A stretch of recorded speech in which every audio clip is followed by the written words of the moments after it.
1690 সালে যোগচার্ণক দিল্লির সুলতান আওরঙ্গজেবের থেকে অনুমতি নিয়ে কলকাতায় ব্যবসা শুরু করেন।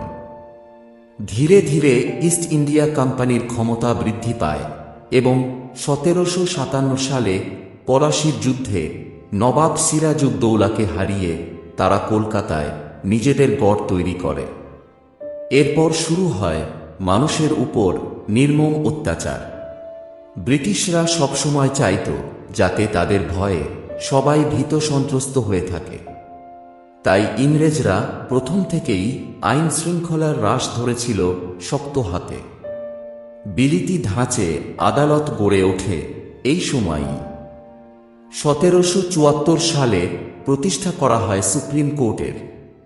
আর এই আইনের জোর খাটাতে গিয়ে অনেক সময়ই কড়া শাস্তির পথে হাঁটত ইংরেজ শাসকেরা। তার মধ্যে সবচেয়ে বড় শাস্তিটা ছিল মৃত্যুদণ্ড। আর সাধারণত এই শাস্তি কার্যকর করা হতো অভিযুক্তকে ফাঁসিতে ঝুলিয়ে। লঘু অপরাধও নিস্তার পায়নি ফাঁসি থেকে। মধ্যযুগীয় রীতি অনুসরণ করে এই মৃত্যুদণ্ড দেওয়া হতো প্রকাশ্যে সকলের চোখের সামনে। এমনকি মৃত্যুর পরে সেই নিথর দেহ ঝুলিয়ে রাখা হতো। শুধু দস্যুবৃত্তিই নয়, ছোটখাটো চুরি, ছিনতাই বা রাহাজানিতেও প্রাণদণ্ডের নিদান দেওয়া হতো সেই সময়ে। নথি বলছে 1800 সালে ফাঁসি হয়েছিল জনৈক ব্রজমোহনের। ব্রজমোহনের অপরাধ ছিল ঘড়ি চুরি। সে যুগের বাজারে চুরি করা ঘড়িটির দাম ছিল 25 টাকা।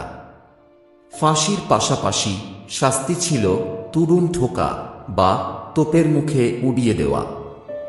সুপ্রিম কোর্ট শুরু হওয়ার আগে প্রচলিত বিচার ব্যবস্থায় সবচেয়ে নিচে ছিল জমিদারের বিচার। তবে এখানে জমিদার বলা হতো ইংরেজ সিভিলিয়ানদেরই। তাকে সাহায্য করার জন্য থাকতেন একজন ব্ল্যাক জমিদার। তখন এই প্রেক্ষিতে ব্ল্যাক বিশেষণটা অপমানজনক ছিল না, বরং প্রভাব প্রতিপত্তিশীল দেশীয় বিত্তবানকেই এই পদমর্যাদা দেওয়া হতো। এই জমিদারের সালিশি সভায় ফাঁসির আদেশ দেওয়া হতো সাধারণ মানুষকে। তারপর নির্দিষ্ট দিনে তাদের ফাঁসি দেওয়া হতো নির্দিষ্ট রাজপথের ধারে লম্বা গাছগুলিতে। মৃত্যুর পরেও দেহগুলিকে ওভাবেই রেখে দেওয়া হতো দর্শকদের মনে ভয় জাগানোর জন্য। কলকাতার মানচিত্রে আজ যে রাস্তার নাম পান্নালাল বন্দ্যোপাধ্যায় লেন, অতীতে সেই রাস্তা পরিচিত ছিল ফ্যান্সি লেন নামে। ব্রিটিশরা ফাঁসি বলতে পারত না, তাই তাদের উচ্চারণে ওই মৃত্যুপথের নাম হয় ফ্যান্সি লেন। আজ যে জায়গায় স্ট্র্যান্ড রোড এবং গভর্নমেন্ট প্লেস ওয়েস্টের সংযোগকারী কিরণশঙ্কর রায় রোড অবস্থিত, অতীতে সেখান দিয়ে বয়ে যেত হেস্টিংস নদী। সেই হেস্টিংস নদীর পাশে ছিল লম্বা গাছ। সেখানেই ঝুলিয়ে রাখা হতো দোষী সাব্যস্তদের। তবে শুধু উঁচু গাছই নয়, তৈরি হয়েছিল ফাঁসির মঞ্চ।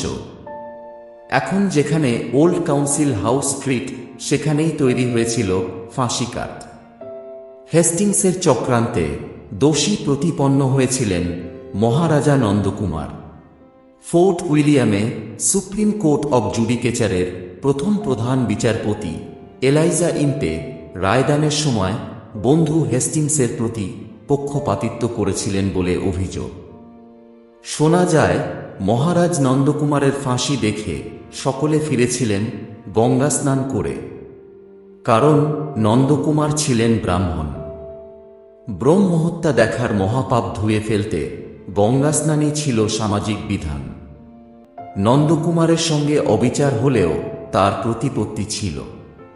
তিনি আইনি লড়াইয়ে অনেক দূর এগিয়েছিলেন, কিন্তু সাধারণ মানুষের কপালে সেটুকুও জুটত না।